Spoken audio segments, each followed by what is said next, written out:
evening, everybody. I'd like to call the April 12th, 2012 regular Board of Education meeting of the Rockwell Center Board of Education to order. Can I have a motion to? So moved. Second? All in favor? Aye. Thank you. Could everybody please stand and join us in the Pledge of Allegiance? I pledge allegiance to the flag of the United States of America and to the republic for which it stands, one nation, under God, indivisible, with liberty and justice for all.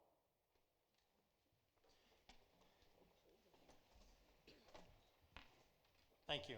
Any and all emergency exits are marked by the signs in the back and the sides of the auditorium, and then you can follow those outside exits out to the parking lot and the adjoining areas. We are in a recognition of our students part. Mr. Bartels? Yes, I'd like to turn this over to Dr. Zuhr. Thank you, Mr. Bartels. Thank you, Board of Education. So this year, the Art Supervisors Association of Nassau County decided again to do a virtual all-county art exhibit, but the works will be online, exhibited beginning in May. I don't have a date certain, but when it's ready, we will send out a link. We'll put the link up on the district's page and the pages of all the schools so that you could enter into the virtual art gallery and see our students' work. So I'm very proud and pleased with our students and, of course, our wonderful art teachers district-wide. So I'll call the students up. When your name is called, you can go up either staircase, and I guess they'll pose for a picture up there. Is that right? Okay. I didn't hear those particulars, so that's okay. Okie doke. And yeah, we have a photographer here. So Alanya Garcia, Anthony Selecchia, Camilla Jose, Charlotte Schmidt, Christian Chan, Christian Kornick, Emily Freed, Isabel Oswald, Julia Coles, Kenna McCaffrey, Lucas Sarasso,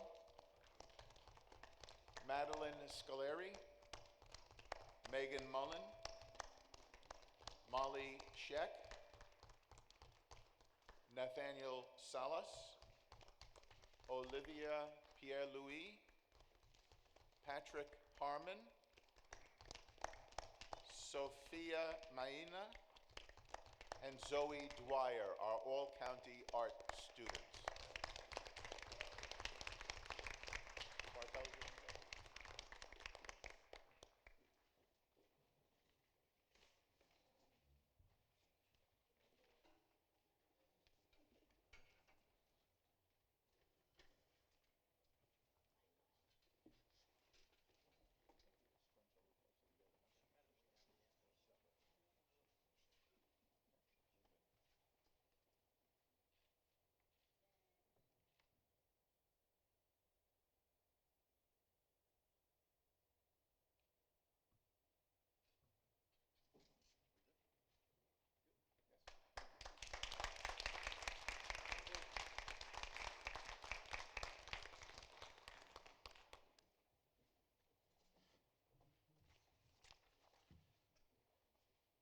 And I want to thank middle school art teacher, Ms. Selecchia Ferrone, for being here tonight. Thank you.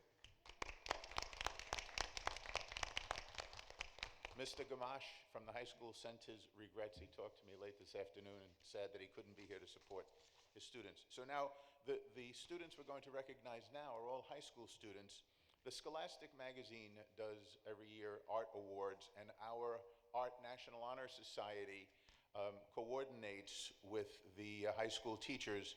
They fill out an application. The art is judged externally, and the following students received the silver key. I'll call them up first, and then we'll get the gold key students. So Marina Ioannou and Isabel Liu were silver key students. You can come up to the stage and we'll take a picture similarly. And we'll get the gold key students as well. Gold key students are eligible for national recognition. The gold key students are Siobhan Conroy, Madeline Scaleri, and Charlotte Schmidt. Charlotte Schmidt.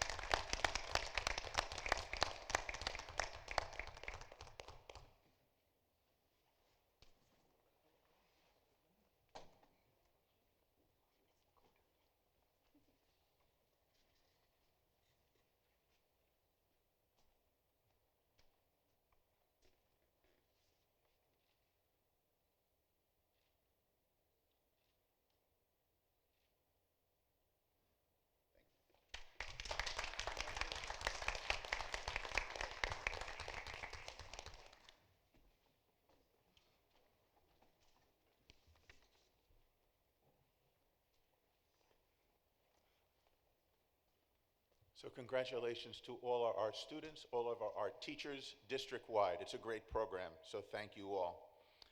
Just today, I know some of you found out that I was notified that Rockville Center, for the 6th consecutive year, has been named one of the best communities for music education. That's by a foundation called NAMM, N-A-M-M, the National Association of Music Merchants.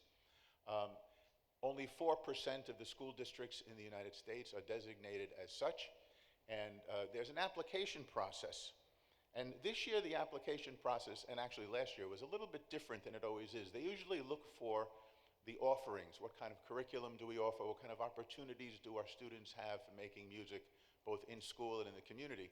But the past 2 years, they also were asking about what ways we had to overcome the obstacles of learning and teaching and making music during the pandemic. And so this year, with that, they specifically said, that the districts that were designated found very creative ways to overcome some of these obstacles and continue to make music. And it's a nice accident that this news came today when we had planned to show you actually one of the ways we found to make music during the pandemic, and that was our high school orchestra teacher, Mrs. Mark, worked last year when we were in sometimes virtual and sometimes in person, or what is it called? What was the hybrid? That was the word I couldn't think of.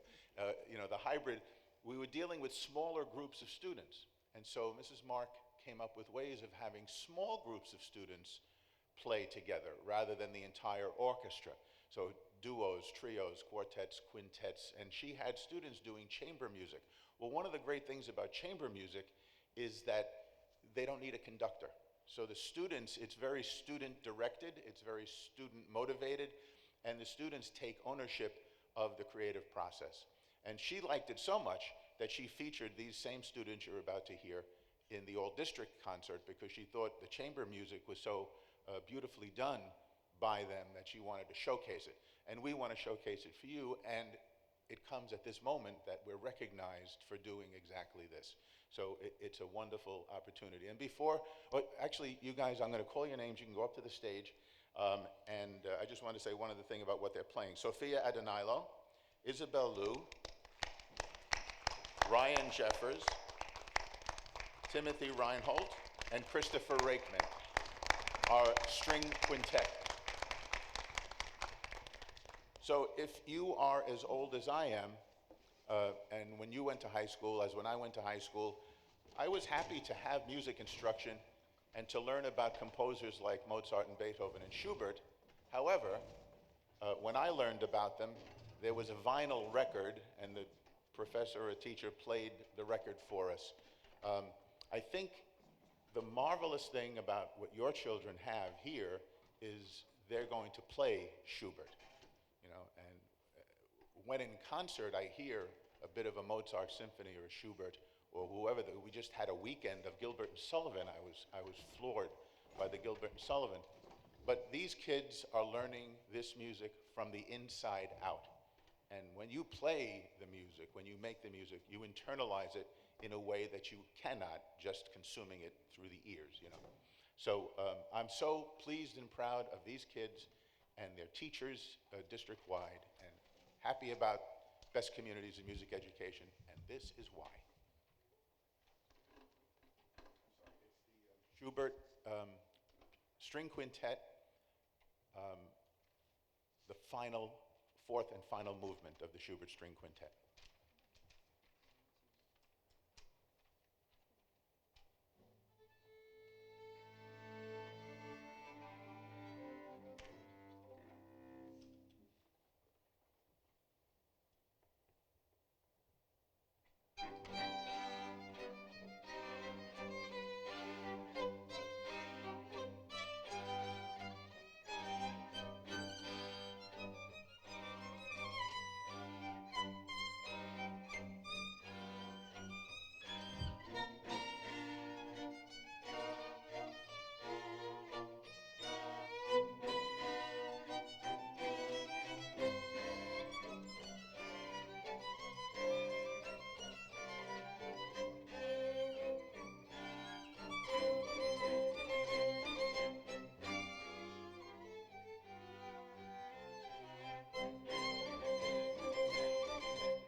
normal bass is the only instrument I could hide behind.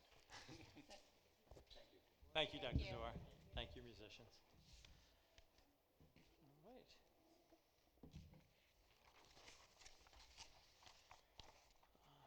If there are any students that would like to come to the mic to speak on any matter, we'll welcome them to the microphone right now.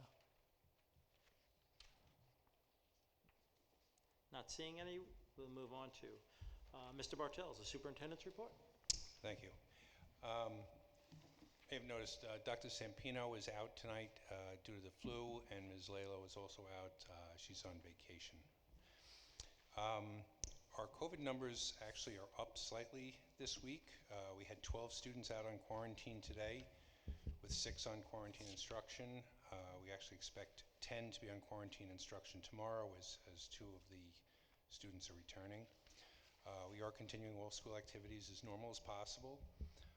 And as I had mentioned at our last meeting, each school has been operating its lunch program based on the logistics of their buildings. So each one of those will be done a little bit differently, but we're all trying to get back to normal as much as possible. The state legislature and the governor approved the state budget this week, also confirmed our expected amounts of state aid. The state has also reiterated its commitment to the foundation aid formula and having each district receive the full allocation in not next year, but the following year, 23-24 budget year. So we're getting a good increase in foundation aid this year and the final allotment for the 23-24 school year. So we are allocating an increase of 24% in our state aid budget to balance the budget for next year. One of the late additions to the state budget was an additional allocation for pre-K funding. We currently have an RFP out for a pre-K program to begin this September, which is due back to us by April 25th. What this additional allocation does is expand the number of available seats. We had originally expected 93 students to be funded. We are now up to 149 with the new funding commitment from the state. We're hoping the pre-K programs within our district are able to meet the requirements of the state for this program, and then we can offer this program to all eligible pre-K students for next September. We should have more information available by our next public meeting. There have been a number of requests to improve the fields and conditions for our baseball programs. We had a number of emails coming in. We decided to meet with the group of baseball parents, Ms. Rossetto and the varsity baseball coach, to discuss those concerns. I also had a discussion with the mayor of Rockville Center and was able to relay that the village had actually secured a commitment of funding from South Nassau Hospital for a scoreboard for our varsity team at Barish Field. That is planned for installation and to be operation for next year's season. We're also able to replace the 2 team benches at Covert School this year and to add a small bleacher section that they were looking for. Other field improvements at Covert, such as extending the safety fencing along the first and third baselines, were also discussed, and we're looking to get that accomplished as soon as we can. We also had some emails about the middle school tent. That has been an ongoing issue. It was finally put up again last week after receiving the permits from the state, but unfortunately was damaged by wind late in the week and had to be taken back down. It is being repaired right now, but it's my recommendation at this point that we should keep it down until such time as there's an urgent need to put it back up. So instead of putting it back up just to be used as needed, I think because of the concerns about it and the possibility of damage, we need to keep it down until we actually have an urgent need to use it. So that would be my recommendation for it going forward. That's my update. Other cabinet members? I'd just like to give an update regarding our Aaron's Law presentation for students grades K through 8. When we initially planned this program, we were looking at providing the information virtually to students due to the COVID numbers. But as time has gone by and the numbers have gone down, our parents have requested that the presentations be in person for the children, but also that parents would have an opportunity to view the presentations. And so the agency we had secured our work with does not share their presentations, and they provide the work virtually. So in light of all of this, we'd like to accommodate our parents. There'll be a parent evening where we will share the slides that we've created with our guidance counselors to parents. We will review it with them and answer any questions they have, and then the information will be provided in person by our own staff. So we just wanted to update everyone, and more information will go out about the Aaron's Law Parent Evening, and then also the presentations in the schools. Thank you. I have a few curriculum updates. We have completed our New York State ELA assessment, and we are gearing up for the New York State Math Assessment, which will take place on April 27th and 28th. The following week, makeups will be administered between April 29th and May 9th. We held our elementary Parent University 2 weeks ago. We would like to thank parents for coming out and our amazing math AIS teachers, Ms. Kellner, Ms. Gutman, Ms. Starman, and Ms. Benino, for a wonderful presentation. We all walked away with not only an understanding of how math takes place or occurs in a classroom, but with a deeper understanding of how math is applicable to real-world context. We are working on securing a date for an elementary reading Parent University, so be on the lookout for notices to be sent home or emails. That should be coming up in May, sometime in May. I am also working on a survey with Ms. Messier on a survey for parents, students, and staff. You will be updated. We are in the rough draft phase at this point, but once they are finalized and ready to be sent out, you will be updated before that time. We are also, many of you know probably, we are offering a Regents Review. The Community Education Office is working on creating classes. You should be hearing from our director, Mr. D'Ambrosio, soon. There were 3 classes with large enrollments. That was Algebra 1, Algebra 2, and Geometry. And virtual Saturday sessions will be offered as an alternative for those who are interested. I know on our site, the deadline date is April 8th. That is being extended. So you will be able to continue to register for students for the Regents Review. In terms of technology, we are working with the elementary principals and the technology department on completing the transition from iPads to Chromebooks. Information will be sent home if you have not already received it by the building principals. The next grade level to transition will be grades 3 and 4. You will be receiving more information about that as well. Thank you.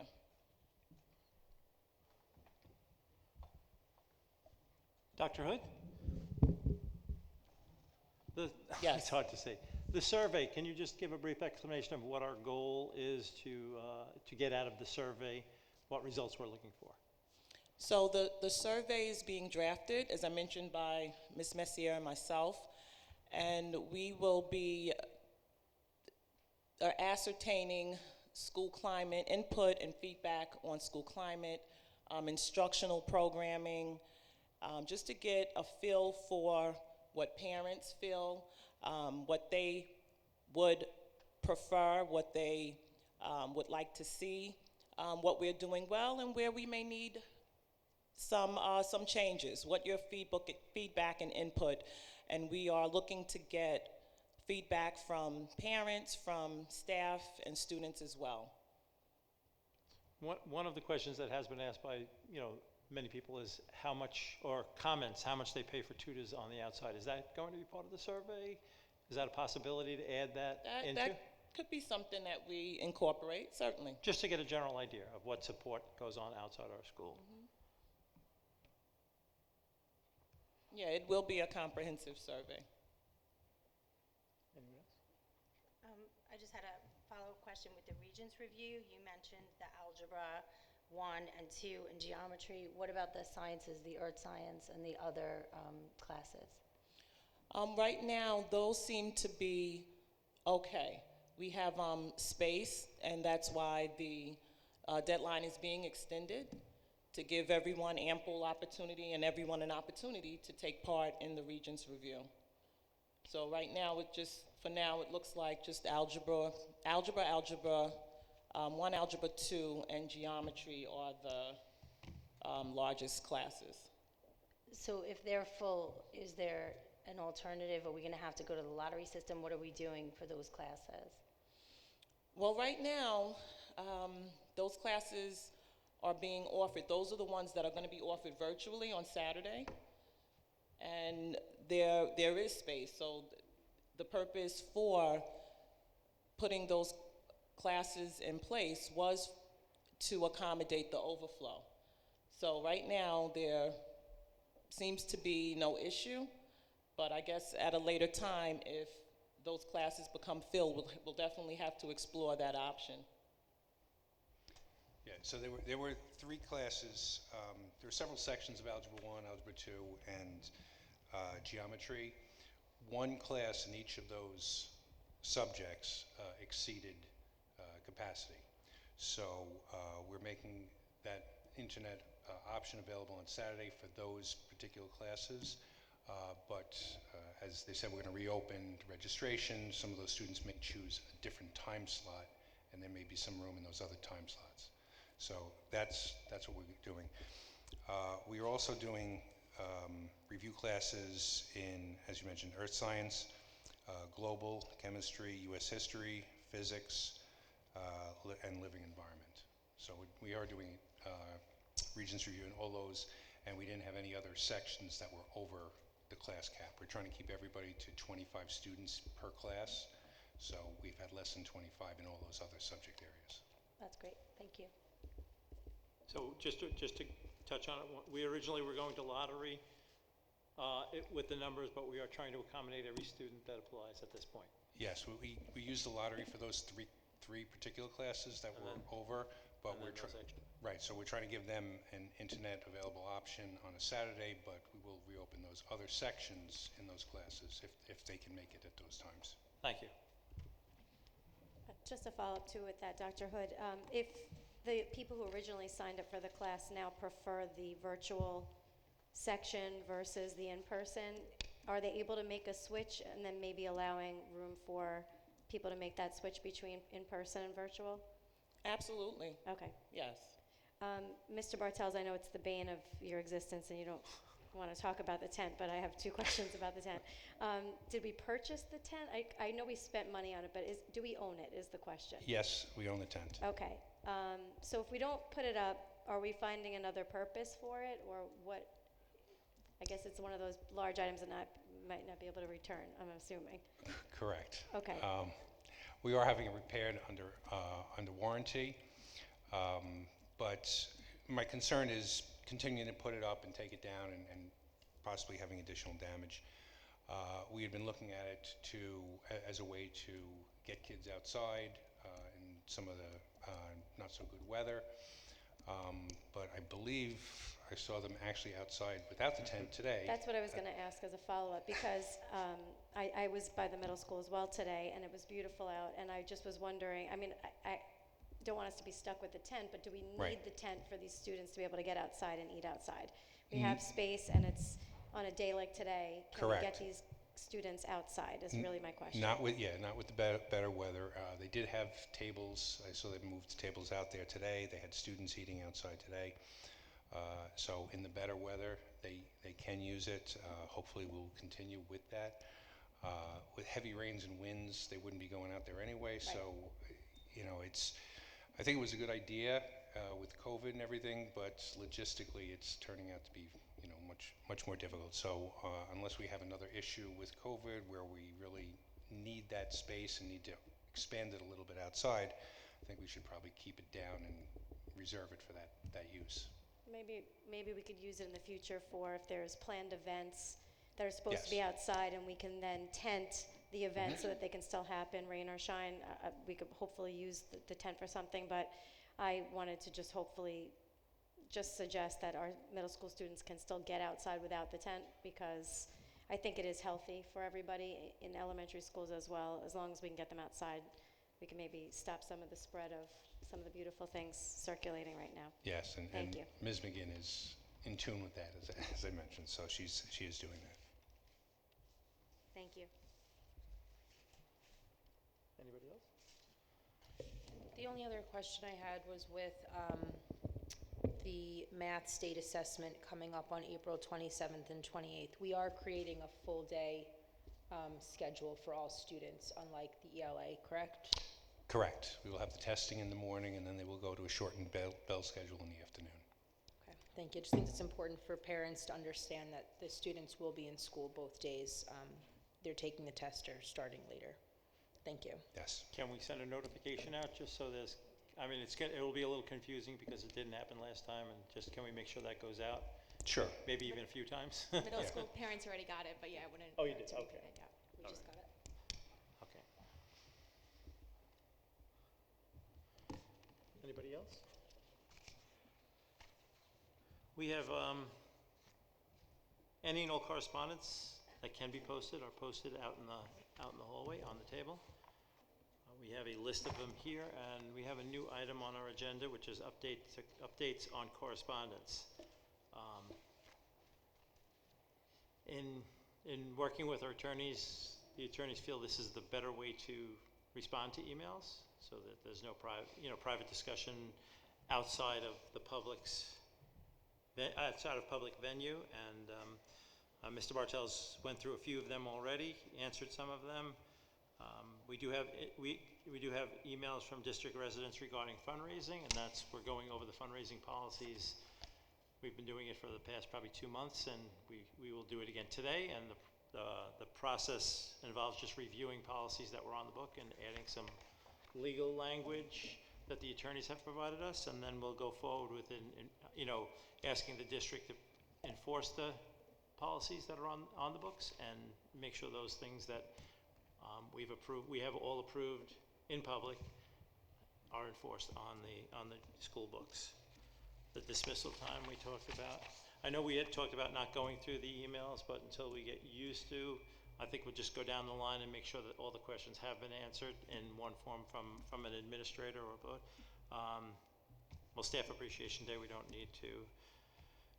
It was just an invite, if I recall. Audio-visual requests. On the board presentations, there was problems with some people hearing us speak, and I believe that's been addressed. The 7th grade field trip, science field trip. Have we talked about that?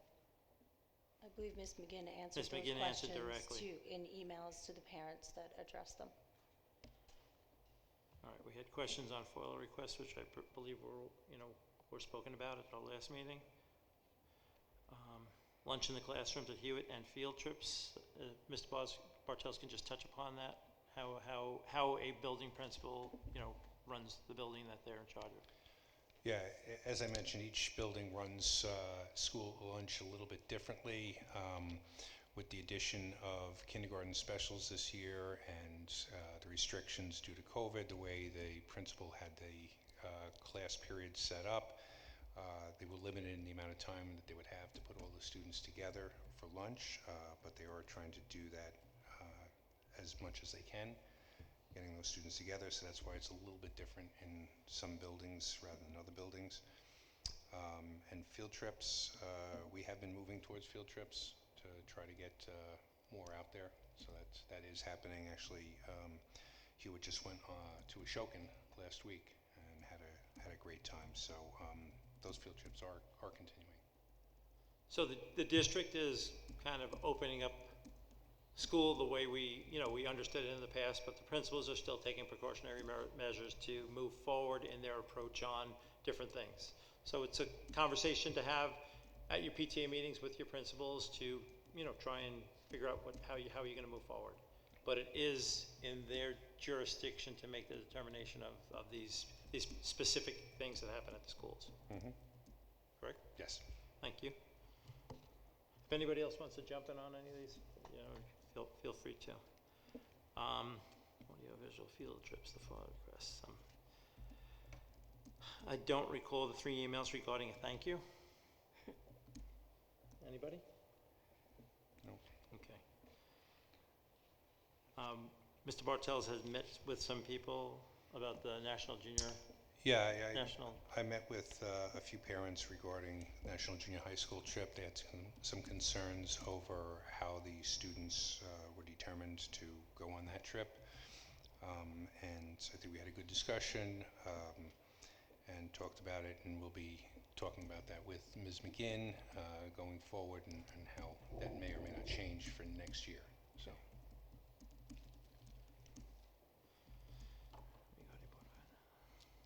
I don't know, note-taking worksheets and textbooks. That was actually from a parent, Dr. Sampino had met with her and had gone over and, again, I think they had a good conversation and explained what we do and everything to her satisfaction. Okay. State testing and missed school, we covered already. Regarding Article 6, Section 89, one email? That's Do we- FOIL. Excuse me? That's a That's foil. FOIL. A FOIL request? Okay. And then Article 6, Section 89 is the section of the law that's invalid for FOIL. Okay. And then kindergarten curriculum, Sonia Hood? Dr. Hood? Is there, I don't know. No, I'm sorry, I I think- didn't hear. I believe that was answered Yeah. in a private conversation with Ms. Love had with the concerned parent regarding kindergarten. Okay. Yes. This is brand new how we're approaching this, so it's a little shaky as we go forward. We'll try and streamline it, and we just want to talk about things that people are already into the district and explain them to the public, not just to the individual person who writes. All right, Mr. Martels, we are now going towards a preliminary budget hearing. Thank you. So each year, district is required to go through their budget process, and they have both a preliminary budget hearing and a formal budget hearing. This being the preliminary budget hearing would be the last time that we would have a chance to make a change to the budget before it's finalized. We don't have any particular changes to make right now, so I'll go through and kind of summarize the process and where we are. But the formal budget hearing will be on May 4th. At that time, no changes can be made to the budget. It's more or less just a announcement of what the budget is, what the increases are, and so forth, getting ready for the annual election and budget vote on May 17th. But this has been a long process. It starts with buildings and departments providing their input to us, October to December. We then take a month or two to put the budget into the computer, into a computer system. We meet with the administrators to go over their budgets, and then we start doing the presentations of the budget to the community. Here we did on February 17th, March 9th, and March 24th. We had to file our tax cap filing with the state.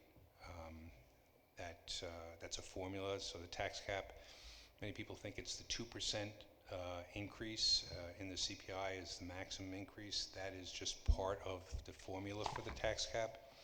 So when you plug in the different numbers for Rockville Center, our tax cap turned out to be 2.11%.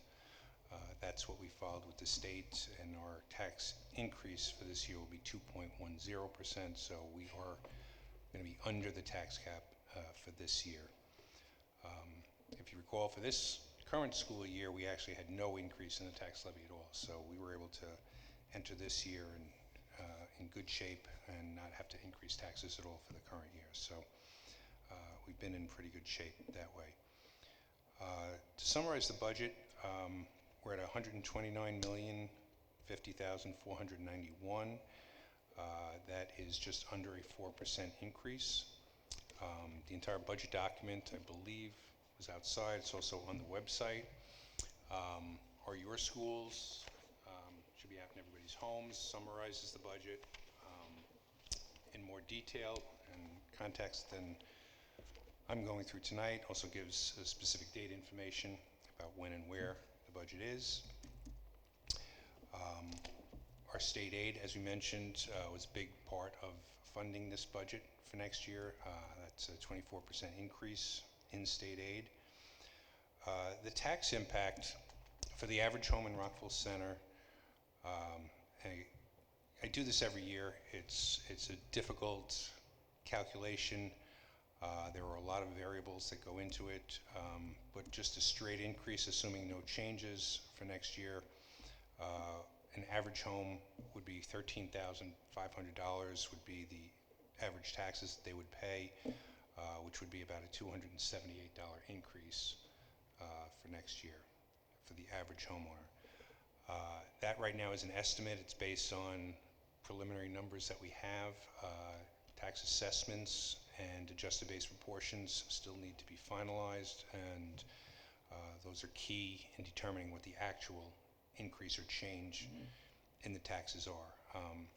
So for this year, coming into this year, we projected a 0% change. We had no change in the tax levy. However, the average taxes actually went down by over $100 for the homeowners. That doesn't mean everybody's going to get a decrease. It just means the average overall went down. So some people went down more than others did. Some people may have even gone up. So it's a very difficult calculation to make, especially based on the different assessments that go on each year. There are slight changes, so it's going to vary for every individual homeowner, and we end up answering questions each year, every November, as we did this past November, why people's taxes went up by 10% and we didn't increase the tax levy. There are other assessment changes that happen, so we'll continue to try to explain that as best we can. We do have $1.8 million in our capital line for next year. We had gone through those different projects at a prior board meeting. That list is up on the district website. There were only two large items that were removed from that list. One was the parking lot replacement at Hewitt School for over $400,000, and the repainting of the middle school track. The reasons we removed those, couple-fold. First, we need to get down to the 1.8 million. Second of all, we are going to be running summer school program at Hewitt School again. We're expecting one more year, and then hopefully we can move it back to the middle school for next year and give Hewitt a break. But unfortunately, I think we need to do it for one more year, have the summer school at Hewitt. And third is these projects, those two projects could be done very nicely in a bond issue. They're much larger dollar value projects. We are continuing our discussions with the buildings on those. We will have more updates at future meetings, but those would be good projects to have within a bond. Our contingency budget, really don't like talking about this. Our budgets have always passed. We've been very lucky here in Rockville Center, very supportive residents. However, if the budget did fail, we would have one opportunity to put it back up at either the same or a different number. If it were to fail a second time, we would have to go to a contingency budget. What a contingency budget means is that we cannot increase the tax levy at all. That would mean we would have to reduce our budget and the tax levy by $2.1 million. The way we would do that would be mostly through capital projects, so that entire capital projects list would basically be eliminated. We would take out about 1.5 out of the $1.8 million, leaving $300,000 in case there were emergency repairs that we needed to do. But we would not be able to just do regular maintenance capital projects if under a contingency budget. We would also not be allowed to provide community use of facilities where there's an identifiable cost. So any of the indoor use where we have to turn on the lights or we have to provide custodial staff for cleaning, that could not be done if there's any cost to the district. And one other item we would probably have to remove would be we have monies in for additional assistant coaches, 2 additional varsity sports teams, and some additional monies to fund fees and materials for the sports program. Since that's all new money, that would probably be money that would be first cut to get down to cut the full $2.1 million. So we really don't want to get to that point, but I do need to bring it up and mention that as a possibility. Also have some questions on what we've done with our federal and state COVID funding and how that kind of plays into the budget process. So we had 3 COVID sources of funding mainly that we've been reimbursed for or getting reimbursement. One is through the CARES Act. That was a $430,000 amount, and we've already used that to reimburse the district for various COVID purchases going back to the beginning of the pandemic.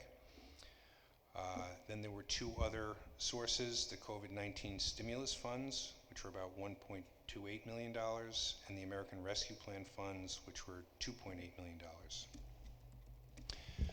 We've been using that over the last couple of years. We're going to continue to use it for next year.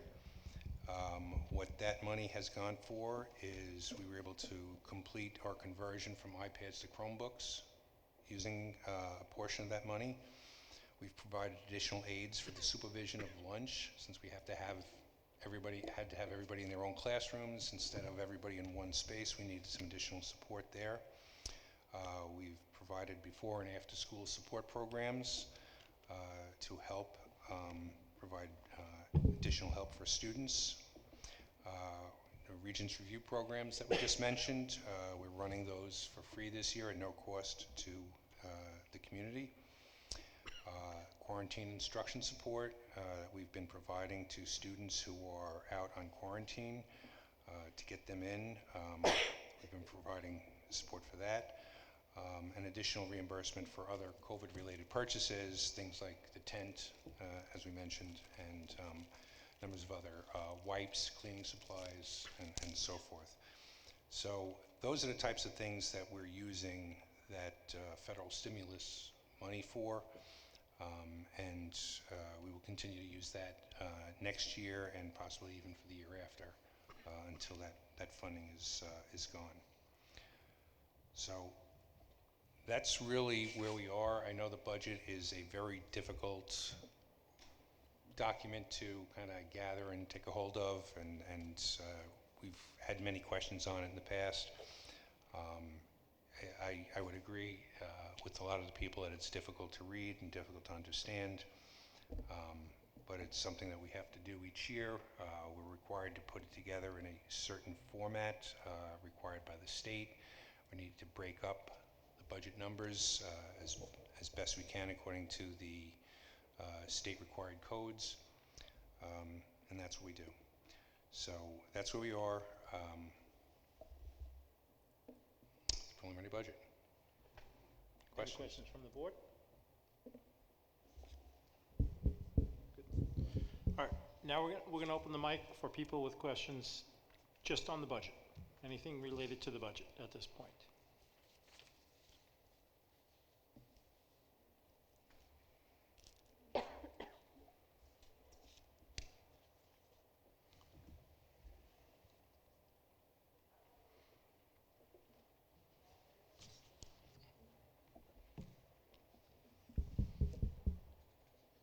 Mr. Mason, if you could state your name and your address. Sure can, I know what to do. Mark Mason, Laurel Road, Rockville Center. First, a couple of questions on the budget. The pre-K program, where are the students going to be housed? So we are doing an RFP for that right now, which is due back on April 25th. Our hope is that our existing pre-K programs within the community will have the space for those. I mean, many of our pre-K students now are in those programs. So we're hoping that between the different programs we have, they'll all be all be able to be housed within those programs. Okay, that was going to be the next question. Was there any consideration given to the good programs that are already in existence in the school district by effectively having the school offer programs that could decimate their businesses? Yeah, and- we're not looking to do that. We No, want to utilize that's our what I programs. wanted. I'm glad to hear that. If you have more than 149 students, will there be a lottery? Will have to be by lottery. Okay. Couple other questions. With, let's see, we'll go this way. On legal expenses, I saw for hearing officers that it was, last year's was zero, which I take it was due to pandemic issues and such. What was it year-to-date this year? For hearing officers? Yes. Probably a couple thousand. Couple, like under 10? Yes. Interesting. Okay. We've not had too many needs for it this year. Okay. Well, that's good to hear. Our union contracts, have any expired, or when will there be expiring contracts? We had two that we just approved this year, which were the CSEA, custodial maintenance contracts, and the security guards. We have the Administrators Association up at the end of this school year, and the teachers are up at the end of next school year. Okay. Foreign language in elementary school. It used to be that I would come up here and talk about $50,000 district-wide for FLES, but now I see $60,000, $70,000 for each of the elementaries. I know I've been gone for a few years, but what is the what warrants the tremendous difference? Is it the additional ALS and I understand Italians coming in, but I guess that's not necessarily for elementary. Correct. Yeah, the Italian will be at the high school level. Okay. What about, is FLES still in existence? Yes. And is it increased in the amount of frequency? It was modified a couple of years ago. I'm not even sure. I know it was Sonia has- modified a couple of years ago. Just, It went down. yeah, just by a few No, minutes. it went down. Right, but it also works out a lot better in the school because it now is coordinated with the schedules at the elementary school. So it actually is working better. Okay. It was So- a small reduction. What is the additional tens of thousands of dollars, hundreds of thousands of dollars, really, for, In the individual in the budget element- lines? yes, The for the individual budget elementaries. lines are for the staff. That's the staff I costs. realize it's for the staff, but before we had one teacher for all five, or maybe two, but now it seems that you have at least two per building, or one per building. No, there's at least one per One building. per building. Yes. So so that is going to dramatically increase the amount of time our kids have experience with foreign language. It has, the number of staff have not increased in the last few years, so I'm not, It was there last year? yeah. Okay. I also came today hoping to see your wonderful budget PowerPoint. I knew I was in trouble, I didn't see the screen down. With the 24% increase in state aid and the 2.1 tax levy cap increase, any consideration given to not going up to that 2.1%? There was, but based on the programs we're doing and the implementation of some of them, such as the integrated co-teaching, that's really where we need to go to keep our programs running for next year. Okay. You talked about the capital line. Is that reflected in this budget shown in here? Yes. What's the line? It should be towards the end, 99.50.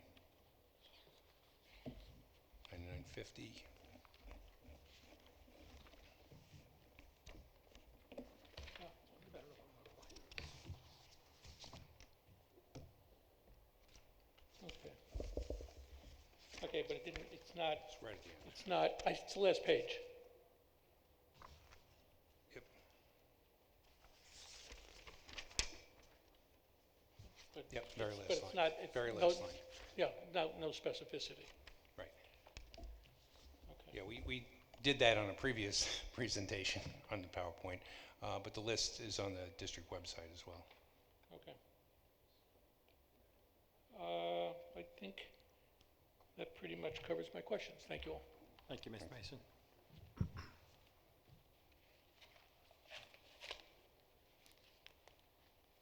Good evening. I'm Maurice Cerulli. I live on Andover Road. I'm a gastroenterologist, and actually I'm a Southside class of '62, and I went to Hewitt and to what was Southside Junior High and then Southside. I was just wondering, you said that state aid was up 24%. What was that dollar amount would be? Sort of curious. Up about $3 million. $3 million. Is that money that the state got through all the COVID funding, and so it may not come again next year, or is it?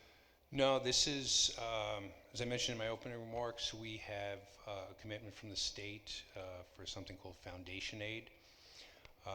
This is a base aid, which is not an expense-driven aid. It's not a one-time aid. It's an aid that we're going to continue to get year after year. So 2 of the $3 million was from that foundation aid. For the 23-24 school year, we still have the commitment from the state that we're going to get another $2 million on top of it for that year. So we're comfortable with the numbers this year. We have to be more careful next year for the 23-24 budget, because after that, there would be no more coming after that. But that's part of the base that we would get year after year. It's not a one-time fund or based on any particular expense. And I had a question about funding for pre-K. Is that in the regular budget, and is that? No, that would be a separate budget line, more or less like a grant, where we get additional state aid, and that's how we pay for that. It's not out of our regular general fund budget. I know, because President Biden had talked about his program, but never got through Congress for funding for pre-K. That would be something that would fund a program like this? It could be. I'm not sure. The monies we got came from the state. Where they're getting the monies, I'm not sure, but they've indicated that is an ongoing source as well, that we'd be eligible for that each year. Just a quick medical question. Do you have an idea about the percentage of your students that are vaccinated against COVID, vaccinated plus booster? No, we don't track that. I think from a public health point of view, it might be worthwhile to make sure, because unfortunately, it looks like cases are increasing in the Northeast again. But anyway, thank you. Oh, I'd also like to thank the students and the staff for doing so well. It looks like they're continuing the academic prowess from the old days too, so that's very good. Thank you. Thank you. Any other questions on the budget?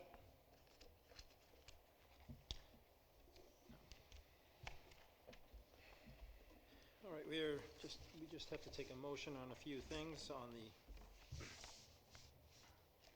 on the proposed budget. May I have a motion to accept the proposed budget for the 2022-23 school year to be presented to the voters of the Rockville Center Union Free School District on May 17, 2022, in the amount of $129,050,491. So moved. Any questions? It is a roll call vote, so we'll go down the line. Mrs. Messier? Yes. Mrs. Hackett? Yes. Mrs. Kelly? Yes. Mrs. Berenstein? Yes. John O'Shea, yes. So it's unanimous roll call. And we do have one more. May I have a motion to approve the adoption of the property tax report? Do we want to go over that, Robert, or? Yeah, let me just All right, let's just go over that first. talk about it briefly. Property tax report card is something that we're required to provide to the state each year. Basically, it reflects what the increase in the budget is, the taxes are, the fact that we are either above or below the tax cap, As I mentioned, we're below the tax cap this year. It also provides information on fund balance. So our fund balance projection for the end of this year is going to be very similar to what it was at the end of the last fiscal year. So we look like we're not going to be adding or really losing too much money. So that's part of this report card. Again, it goes to the state. I know Newsday gets a copy of it, so some of the information on here will probably be used at some point by Newsday to do comparisons to other districts. Any questions from the board? All right, can I have a motion to approve the adoption of the property tax report card pursuant to Part 170 of the Commissioner's Regulation? So moved. A second. Second. Any questions? This one is a roll call also. Can we go down the line? Mrs. Messier? Yes. Mrs. Hackett? Yes. Mrs. Kelly? Yes. Oh, I'm so sorry. Mrs. Barry. I'm calling her Mrs. Kelly. He chuckled before, I'm sorry. Mrs. Ferranzani? Yes. And John O'Shea, yes. So it's unanimous.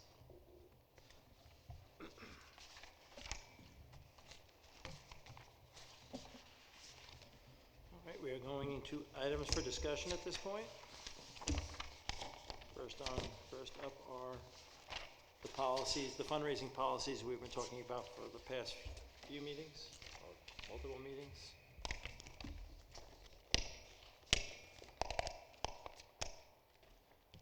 In stage 2 is 3260. We had made some changes, I think, the last meeting, or the meeting prior. The changes are seen before us.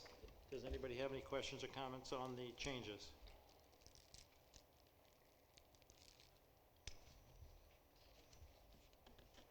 Thank you for changing the titles on that, and also for working in the form.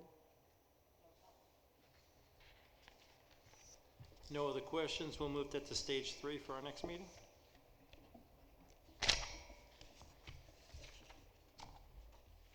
We have 3260F, which is a form that was created from the recommendation from members of the board.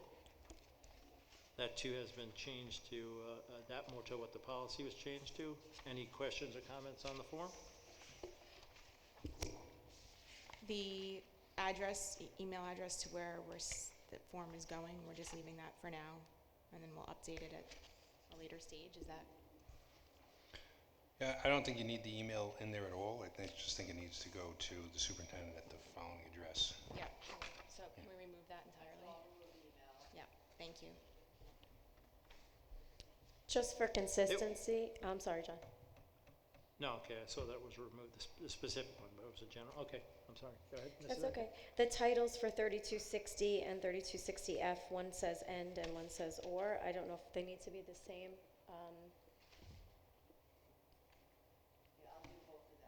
Thank you. Okay, we're still comfortable moving it to stage 3? Yes. We have 7450, fundraising by students.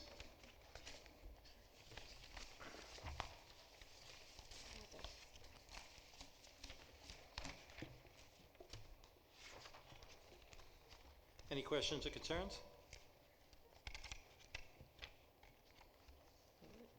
That one will move to stage 3.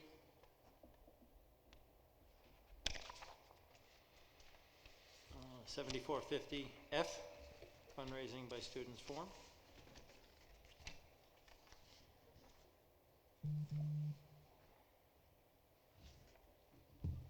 Any questions, concerns? We'll move that to stage 3 for our next meeting.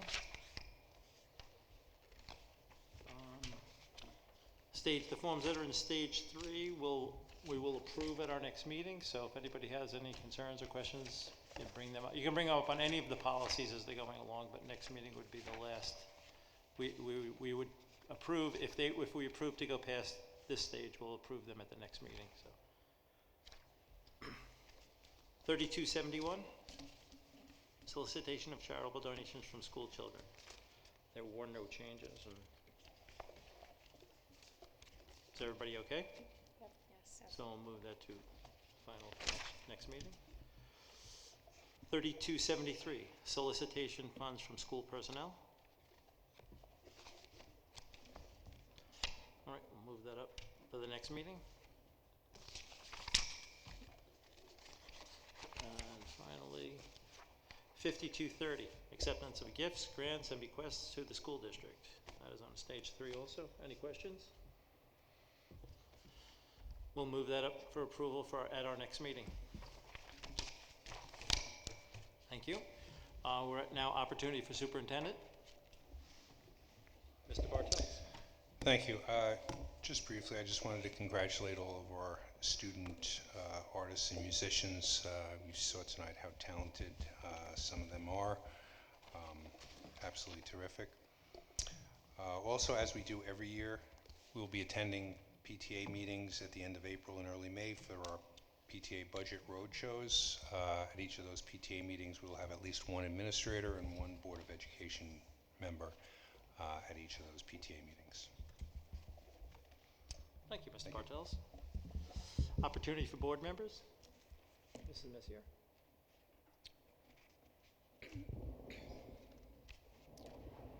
Congratulations to the cast, crew, and musicians of the Pirates of Penzance. From the costuming to the acting to the stage to the lighting to the music, what you created was truly unforgettable. A special thank you to all of the staff who helped coordinate and produce this performance. I was really so impressed. I would also like to congratulate all of our art students and our musicians who are honored tonight. And a continued thank you to Mr. Bartels and Mrs. Lalo for their work on our budget. This budget not only maintains all of our existing programs, but provides for additional enhancements for students at all levels. I would also like to thank Dr. Sampino, Dr. Hood, and Mr. D'Ambrosio for their work on opening our Regents Review classes to all of our students. Prior to this year, these review courses were only accessible to those who were able to pay for them. This year, the courses are being offered free of charge. I would encourage all students to take advantage of this opportunity if they have not done so already. And I'd just like to take a few minutes to talk a little bit about curriculum, which I know is something that I have been talking about, but I want this conversation to continue. So I'm going to kind of restate some things that I've said in the past, but educational practice should be rooted in data and best practice, supported by evidence and research. It should not be based on opinion or personal philosophy. Upwards of 2 decades ago, the Rockville Center School District implemented a system of Accelerated for All in order to close the achievement gap, as well as to allow students to pursue a more enriched academic experience by creating opportunities for all to take higher level classes. The district's philosophy on Acceleration for All and IB for Most has not significantly changed over the past 20 years. However, the confines and standards by which it operates has. In 2010, New York State adopted the Common Core Learning Standards, which reimagined the standards and curricular framework in most core subjects, bringing topics previously taught in high school to the middle level to replace the repetition which previously existed. While our students performed well under the Accelerated for All model prior to the adoption of the Common Core Standards, our current data proves that this model is no longer yielding positive results for the majority of our children.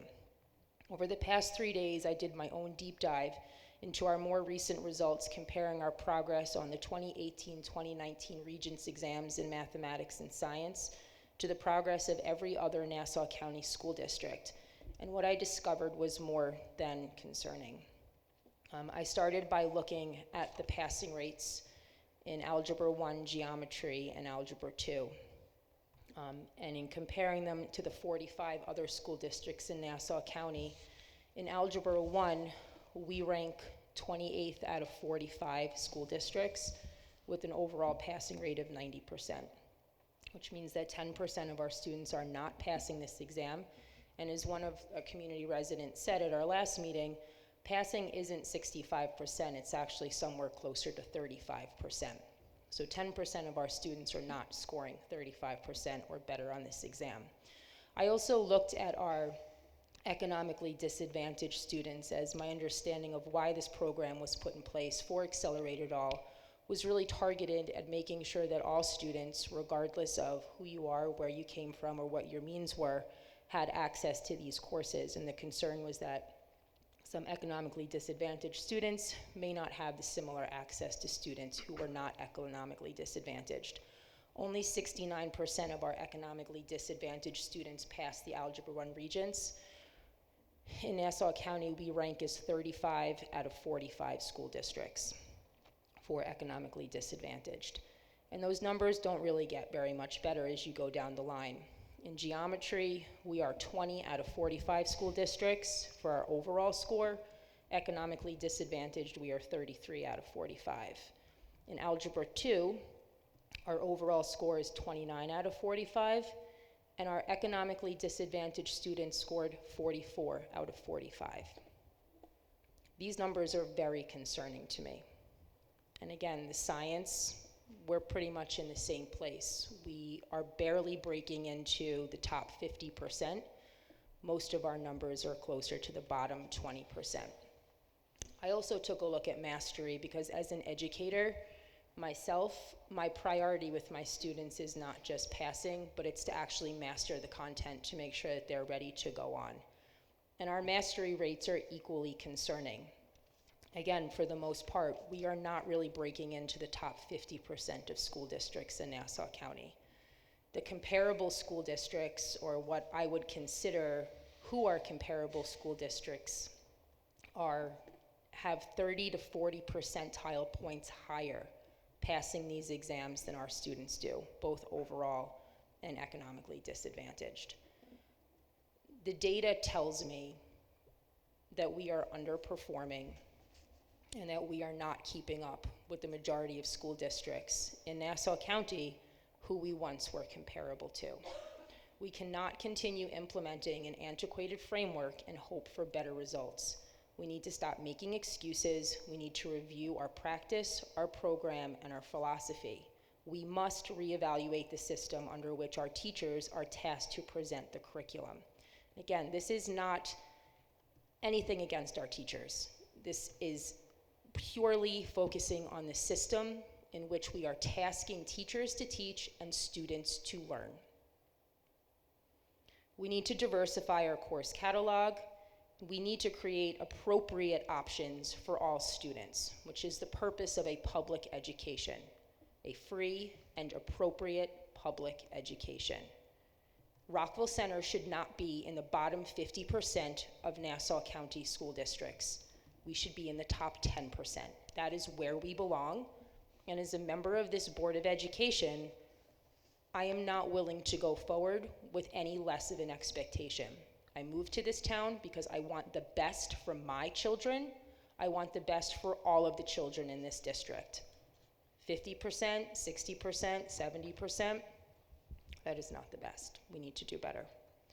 I would like to conclude by addressing some community concerns regarding the influence of the district's attorney over the district's operation. As the community knows, we did switch attorneys earlier this year. As part of a retainer, the attorneys from Lamb and Bernarski attend our meetings. Their attendance does not cost us extra money. Additionally, as a board, we have decided to review our policies as many are quite outdated. The suggested language provided by our attorneys is not borrowed from other school districts or suggested by members of the board. It is simply the current standard for the respective policies we have reviewed thus far. I want to ensure the community that this Board of Education is working to establish our district goals, set policy, and oversee the district's resources, while our interim superintendent is overseeing the operations of the Rockville Center School District. Our lawyers are a resource that help us ensure that we are operating appropriately. Thank you. Thank you, Mrs. Messier. Congratulations to our arts and music students this evening, and I love the quintet performance. I was able to see it at the All District Orchestra concert, so it was such a pleasure to see them again. We're very proud of all of your accomplishments, all of our students. And I'd like to also thank and congratulate Dr. Zuar and his talented music department staff for receiving the 2022 Best Communities for Music Education honor for the 6th year in a row.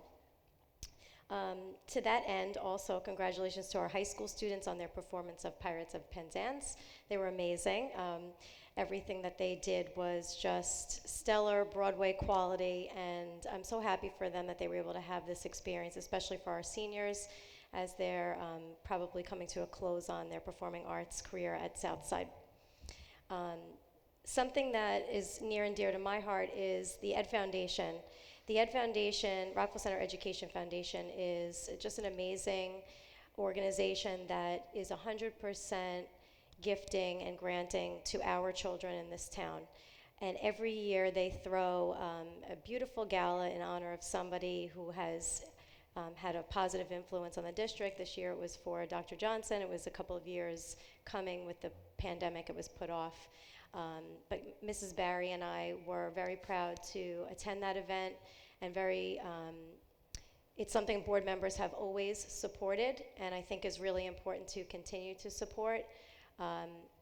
When I mention again that they have done so much work, I think they mentioned that they have raised upwards of $900,000 that comes back to our children. So if that's not about the kids, I don't know what is. I'd like to thank Mara and Jean from Lamb and Bernowski for attending, and many of our administrators were there, most of our principals were there, and some faces who had retired returned. So like I said, Mrs. Barry and I were very proud to be there and very proud of the work that the Ed Foundation does for the children of this town. I would like to thank Mr. Bartels not only for his budget presentations over the course of the past few meetings, but for his leadership. I do not take the interim title lightly. What this man has done for this district and getting us through a transitional period has been phenomenal. I appreciate his leadership and his ability to work with all of our constituents, especially our parents. I feel that he's very approachable and receptive and has been just a wonderful leader for us. So I'd like to thank him for all the work he's done for the budget and also as our interim. That receptiveness and approachability is very important, and I think that as a board, we can always do better there. We talked a little bit about this correspondence. I'm just still unhappy and dissatisfied with the way we're answering people. I think kind of truncating people's thoughts down to a quick clip is not really answering questions. So I do hope people will come into these meetings and use this microphone and come up here and get their questions answered. I really do believe that that's what the community deserves, and I hope that we can continue to be better, because that's where we should always be aiming for.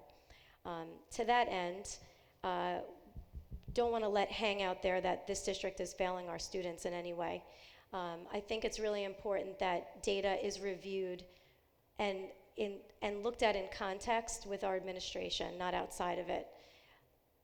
I also have seen data that shows that our Advanced Regents Diploma final outcomes are extremely high, and we were ranking at number 2 in this entire area. So I don't want there to be a lingering thought that your students are being failed in this district in some way. Yes, we have a model that might be different than other districts, but we've been looked at as a lighthouse district, as a place that people are following, that we have been progressive, that it's not an antiquated thought, it's just something we had first. So I'm very interested to see a longitudinal study. I'm interested in actual data that shows what we've been doing these last couple of years, especially with absent some of the final Regents exams and IB exams that we were not able to take. So I caution that we don't review data in a vacuum, and we don't do things outside of our administration. We are board members, we have access to administrators. If you're not talking to them and you're not having these conversations with them, I think it's a little hard to make final determinations. So I am very proud of the work that we do in this district. I'm very proud of our students. They are turning out to be unbelievable adults, civic-minded, and bright and energetic and just amazing people. And I really hope that everybody has faith in this district and what we are producing, because our students are phenomenal. Really happy to see the return of our field trips, Ashokan, for our 5th grade, our 8th grade, and our senior students to be able to have these experiences before they graduate their schools is just an amazing thing, and I'm so grateful to everybody at the dais and beyond who are making those things happen, so thank you very much. Onwards, upwards as always, happy holidays, happy spring, and I hope everybody stays healthy. Thank you. Mrs. Barry? Congratulations to our musicians and artists honored here tonight, and to our entire music department for that honor. The performance was amazing and set the tone for our evening here tonight. We're all here for our students. Congratulations on a job well done to the cast and crew and all involved in the production of The Pirates of Penzance. Thank you again to our district administration for your work on the proposed budget, which increases current instructional and athletic programs while building upon our strong foundation with a continued focus on student well-being, as well as adding capital improvements and professional development opportunities. I echo the gratitude for all of your work, Mr. Bartels. As interim and everything that you have brought and led, you have led this administration. Every single one of our administrators is dedicated to data and reflection and evolution. They constantly strive to focus on our why and our purpose as a school district and a sustained focus on the outcomes for our students. It's important to understand data in its proper context, and we have committed professionals who do that every single day. Everyone's priority here is to set up all of our students for success after they leave us, no matter what path that may be. We all want to make sure that they are prepared. As we move forward, and I look forward to continuing our work as a board in searching for a new superintendent, who will also be a key voice in these ongoing conversations. Working with our current team, the new superintendent, and having survey results from our community, staff, and students is an important next step to focus on. I look forward to those conversations, and I look forward to a bright future here in Rockville Center. Thank you to the Rockville Center Ed Foundation for a wonderful event, raising money that all goes directly back to benefit our students. It was an enjoyable event as always, and I'm looking forward to see the wonderful things that come out of our grant requests this year. I hope all of our students, staff, and all of your families enjoy the spring recess. Happy holidays to those of you celebrating. Thank you. Mrs. Ferrazani?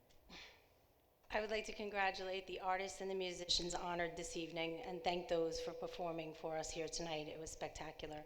Your accomplishments demonstrate your tremendous hard work and the dedication, as well as all the support that you receive from our music and art departments. Bravo. I would also like to commend the cast and crew of Pirates of Penzance, especially our seniors who took their final bow. The performance this past week was amazing. I would like to wish everyone who celebrates a happy and healthy Passover and Easter, and I wish everyone a restful spring break. I would like to comment and thank Mrs. Messier for gathering the data that we've been asking for since the beginning of this year. I know it's not your actual job to do so, but I know it took a lot of time to do, and I appreciate you doing it. Looking at the data and writing down quickly the numbers that you just said is sobering, and those numbers clearly come from data that was collected before the pandemic, because we didn't have Regents exams during the pandemic. So those numbers are before any COVID learning loss or slide. That doesn't factor in. I think that's important to remember. And I think it's important to remember that the job of a Board of Education is to make sure that we are producing the product that we are so proud to do in Rockville Center. And asking for these numbers for a year so we could take a deep dive and look at them. They're raw data. You can edit them. You can comment on them all you want. The numbers speak for themselves. These numbers paint a picture, and the picture is that we have a path forward. We need to change what we're doing, because what we're doing isn't producing. And it's the board's job to oversee that the curriculum is producing the results that we want for our children. These numbers are not those results. We should not be in the bottom in Nassau County. We should be at the top. So if we're a lighthouse district, we may have been that when this all began. The light is no longer on in the lighthouse when we're in the bottom, and we need to change that. I do want to thank Mr. Bartels for your leadership throughout this process as our interim superintendent. And I'd also like to point out that each year when I sit either in the audience or for the last 2 years I've sat on this board, when you go over this tremendous presentation, it's very detailed and a lot of it is over a lot of people's heads. You sit here, you were asked questions by our former superintendent, you were asked questions by members of the audience, members of the community. I see the letters that come in from some of our community members who are accountants and they have a background in this, and they ask you such extraordinary questions, and your patience in answering each and every one is amazing. So when people come to this microphone and they ask questions of our administrators and our staff to explain what is within the wheelhouse that we pay you to do as taxpayers, you take those questions seriously and you answer each one. And if there's one that you can't answer, you tell the public you'll come back with an answer, or you can clarify later on. And so I appreciate that, because as a board member, it's wonderful to see that someone is doing what they're supposed to be doing and answering the questions of the public when they come to the microphone. And I very much appreciate all the hard work that you've done for us this year. Thank you. That's a lot. As much, you know, the music, we honored music students here today. We've had the plays, but I've always said that the extracurricular that Southside Rockville Center offers is an amazing gift to our kids, and it's a gift they give back to us in their performance there. It teaches them much more than academics. It teaches them how to work with people, how to make something work out of nothing, and it's such a positive experience for our kids. I'm grateful that we are back to somewhat of a normal existence, so moving forward, that they're in person for the most part, and I just think that it's such an experience that they can grow so much with and take for the rest of their lives with. We have curriculum questions and data questions, and you know, it's a conversation that has to go on. It's a strong one. It's one with the administration and the board, but something from all of us is we will take our data, we will look at our curriculum, and we'll do better. And that's the hope of, I believe, everybody up here to do better. You know, some may argue it's not as good as it should be, and you know, very well it may be that way, but we need to do better no matter where we are. So that's my hope, that we can come together on all these points, all the data, all the curriculum, and make it work better for every kid in the district. Things have changed in the past 20 years. COVID has made a dramatic difference in the lives of a lot of our students. It's affected so much of how they process life, process academics, process everything they go through. So we as a district need to adjust. This is my opinion. We need to adjust to conform to the needs of our students. That may be temporary, it may be permanent, but we need to do this for the kids in our district to help them move on and go through life in a healthier fashion. That's the most important thing I think that we can offer our kids. That's all I have. I'd just like to wish everybody a happy Passover and happy Easter and a wonderful spring break, and God willing, we'll have good weather instead of winter weather. Thank you. Right now we'll have opportunity for visitors. Please try and keep your comments to about 3 minutes.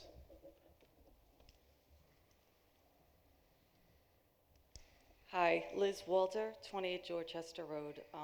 I'll do my best. I'm a parent of 4 children, 2 of whom graduated from Southside High School and 2 of whom are still high school students. They have benefited from the wonderful experiences Rockville Center, from special education services to IB curriculum to sports, music, drama, and student government. It's been a while since I've spoken here, so before I begin, I need to thank a few people. I would like to thank the Board of Ed and administration for your support in implementing the additional language other than English classes. They will benefit gen ed and special ed students alike. Ms. Hackett and Mr. O'Shea, you have both been fervent supporters of these changes since they were first discussed in 2018. Ms. Messier and Ms. Ferrazzani, you have raised questions in regard to how these classes would be conducted to achieve their maximum potential. Thank you. Also, thank you and welcome to Ms. Love for making the much needed special ed changes, the curriculum changes. You've done in 8 months what some parents have literally been pleading for over 10 years. Mr. Bartels, thank you for your deliberate leadership in these challenging times. I'm here today to talk about reading programs in general education and how they relate to much of what has been discussed lately and tonight in particular. According to 2016 National Assessment for Educational Progress data, only 48% of whites, 17% of blacks, and 25% of Hispanics in our nation were proficient at reading upon graduating high schools. Indeed, there has been a steady decline in our nation's reading scores since 2000 and an increase in freshman enrollment in college remedial classes. This is hard to believe in light of two federally funded and expansive studies in 1993 and 2000 on effective reading instruction. Both concluded that there are specific evidence-based methodologies and programs that are effective in teaching children to read. One stated that poor reading instruction is the cause of delinquent behavior, leading to things like depression, anxiety, defiance, and incarceration. Even though we know certain literacy programs don't work and cause self-destructive behavior, about 70% of the schools nationwide use these programs that recently received the lowest possible rating for effectiveness according to Ed Reports. This alarming information, in conjunction with the recent discussions regarding IB co-seated and advanced programming, is troubling. Although our district reading scores are somewhat better than the national average, we do not approach 100% proficiency. How can we expect an 8th grader who is not proficient in reading to take an Earth Science and Algebra 1 Regents? These exams are just as much reading comprehension tests as they are content tests. How can we expect high school students who are not proficient readers to access authors like James Joyce, Toni Morrison, or Gabriel Garcia Marquez? How can we expect children to have good social and emotional health when they cannot access higher level written text? While we have dedicated and talented teachers in Rockville Center who work hard, I'm almost there, to ensure all students reach their full potential, I think it must be very challenging to meet the needs of struggling students in advanced classes. I know there's a desire to wait and see what the data shows in regard to the IB co-seed and advanced for all, but I believe the data exists already. It exists in pre-pandemic NWA results, New York State testing results, Regents mastery data, IB exam results, declining social and emotional health. The data exists in exorbitant tutoring costs, endless support classes in place of much needed fun electives for some students, and it exists in repeated annual hiring of AIS support staff. I implore you to stop the wait and see approach. While you wait and see, the children are paying a heavy price. To quote Maya Angelou, paraphrase, so forgive me, do your best. When you know better, do better. Thank you.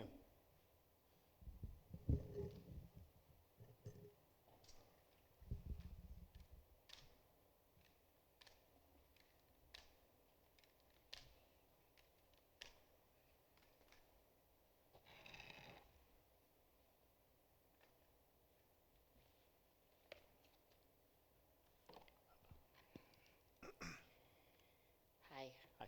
Roxanne Rizzi. You folks spoke last week at the Public Works meeting about cyberbullying. Spent about a good 20 minutes on it, so please humor me, okay? Are any of you aware of who the cyberbully is that you called out? Are you aware who that person is? No? I don't know if I'm going to get an answer. I'm hoping for an answer, but has anyone reached out to that so-called cyberbully? No. Okay. I don't, I'll tell you why. I'm going to step in. I don't believe we called anybody out as a cyber bully.